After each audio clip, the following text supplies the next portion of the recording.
brought to you by Bank of Maharashtra. जब shot sweet spot पे लगता है तो रिजल्ट हमेशा बिग होता है। लाइफ की मैच है, go for the big one with Bank of Maharashtra. Welcome to sports Tak. आपके साथ मैं हूं प्रियांशु शर्मा। और दोस्तों, इंडिया वर्सेस पाकिस्तान कल कोलंबो में खेला जाना है। T20 वर्ल्ड कप का ये सबसे बड़ा मैच होगा जिस पर हर किसी की नजरें हैं। कुछ इस मुकाबले को लेकर कंट्रोवर्सीज भी हुई, लेकिन अब सब कुछ पीछे छूट चुका है। अब बात हो रही है क्रिकेट की, मैदान की और खिलाड़ियों की, और साथ ही चर्चा हो रही है कोलंबो के वेदर की। लेकिन जैसे मैंने कहा कि खिलाड़ियों की चर्चा हो रही है, तो खिलाड़ियों में पाकिस्तान में और इंडिया में सबसे ज्यादा चर्चा अगर किसी खिलाड़ी की हो रही है वो है उस्मान तारिक। और ये आप इनकी जो चर्चा हो रही है वो इनके प्रदर्शन की वजह से नहीं हो रही है, इनके बॉलिंग एक्शन और बॉलिंग एक्शन के दौरान जो ये पॉज लेते हैं उसको लेकर हो रही है। लगातार ये सुर्खियों में बने हुए हैं। कई लोग इनके ऊपर चक करने का आरोप लगा रहे हैं कि भाई ये चकिंग डालते हैं, भट्टा बॉल डालते हैं, लेकिन 2 बार आईसीसी से ये क्लियर भी हो चुके हैं। लेकिन इनका जो पॉज है वो कहीं ना कहीं टीम इंडिया के लिए एक बड़ी टेंशन बन सकता है यहां पर, क्योंकि जो पॉज है वो परेशान कर सकता है बल्लेबाज की रिदम को। अब कैसे बल्लेबाज इनकी रिदम को तोड़ सकते हैं उसके बारे में बात करते हुए पूर्व भारतीय खिलाड़ी रविचंद्रन अश्विन ने उस्मान तारिक का तोड़ बता दिया है टीम इंडिया को कि कैसे तो आप इनकी रिदम को ब्रेक करेंगे, कैसे आप इनकी मेंटालिटी को अफेक्ट करेंगे, जिसकी वजह से इनके प्रदर्शन पे इंपैक्ट पड़ सकता है। क्या बोला है रविचंद्रन अश्विन ने उस्मान तारिक के बारे में, चलिए आपको बताते। उन्होंने कहा, there is one thing I want to see who dares to do that. If Tariq pauses before delivery, the batter has the right to move away.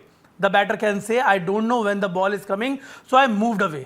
That will be an interesting case and a huge headache for the umpire. The umpire will have to decide whether to warn the bowler or the batter. Odds are that's how cricket has worked. The bowler will be warned first. यानी कि उन्होंने साफ तौर पे बोला कि अगर यहाँ पे उस्मान तारिक गेंदबाजी करते करते वो पॉज लेते, जो कि वो अमूमन तौर पे लेते हुए नजर आते हैं, अगर वो पॉज लेते हैं तो बल्लेबाज के पास वो अधिकार है आईसीसी के रूल्स के मुताबिक कि वो रुक सकता है, वो गेंद का सामना करने से हट सकता है, जैसे मूव अवे कर जाते हैं, पुल आउट कर जाते हैं। और उन्होंने कहा कि ये सिचुएशन काफी ज्यादा इंटरेस्टिंग हो जाएगी, क्योंकि ये हेडेक होगा एम्पायर के लिए। फिर एम्पायर को डिसाइड करना होगा कि भाई ये सही है या गलत है। और उन्होंने कहा कि जिस तरीके के हालात मैंने क्रिकेट में देखे हैं, सबसे पहले यहां पर गेंदबाज को ही वार्न किया जाएगा। आगे उन्होंने कहा इस अपने यूट्यूब चैनल पे कि देखिए, इससे गेंदबाज की जो रिदम है वो टूटेगी, वो खराब होगी, उनका माइंडसेट पर इंपैक्ट पड़ेगा, और साथ ही साथ ये एक नया आयाम हो सकता है जिस तरह से आप इनको रोक सकते हैं, क्योंकि इनका जो पॉज है वो परेशान करता है। पहले देखिए, उस्मान तारिक के बॉलिंग एक्शन को लेकर उन्होंने कहा था कि बॉलिंग एक्शन में दिक्कत नहीं है, और ये बात उस्मान तारिक ने खुद भी कही है, क्योंकि 2 बार इनको क्लैरिफिकेशन यहां पर मिल चुका है, क्लैरिटी और क्लीन चिट मिल चुकी है। अब उस्मान तारिक के ऊपर भी नजरें होंगी, क्योंकि जिस तरह से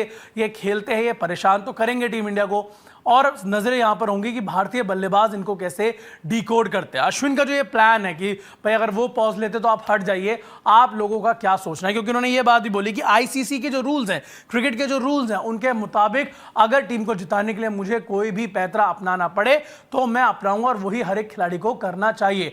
उन्होंने ये भी कहा कि देखिए, मेरी नजरें ये होंगी कि कौन सा भारतीय खिलाड़ी वो जिगरा दिखाता है कि भाई मैं हट जाता हूं, मैं नहीं फेस करूंगा, क्योंकि मुझे नहीं पता ये कब बॉल यहां पर रिलीज करने वाले हैं। तो ये चीज होने वाली है, कुछ ना कुछ तो होगा। देखिए, उस्मान तारिक की गेंदबाजी पे अब देखना दिलचस्प होगा कि टीम इंडिया के बल्लेबाज इनको कैसे डिकोड करते हैं, क्या सारी चीजें चलती है। सारी अपडेट्स आप लोगों को हम स्पोर्ट्स तक पर बताते रहेंगे, और इसीलिए हम आपसे कहते हैं स्पोर्ट्स तक को सब्सक्राइब बिल्कुल करें, क्योंकि आपको सबसे पहले ग्राउंड जीरो से सारी अपडेट मिलेंगी। विक्रांत सर वहां पहुंच चुके हैं, सारी अपडेट आप लोगों को वहां से देंगे, वेदर की भी, मैच की भी, टीम इंडिया की प्रैक्टिस की भी सारी अपडेट्स आपको मिलेंगी। तो स्पोर्ट्स तक को सब्सक्राइब करें, नोटिफिकेशन बेल को दबाएं, और हमारे साथ ऐसे ही बने रहें। Thank you so much. Sports तक पर आपको न सिर्फ खबरें मिलेंगी, बल्कि आपका ओपिनियन भी मैटर करता है। ये आप ही का मंच है। आइए बताइए, भारतीय क्रिकेट टीम से आप क्या उम्मीद करते हैं। रहिए स्पोर्ट्स तक के साथ, सब्सक्राइब कीजिए स्पोर्ट्स तक को यूट्यूब और फेसबुक पर।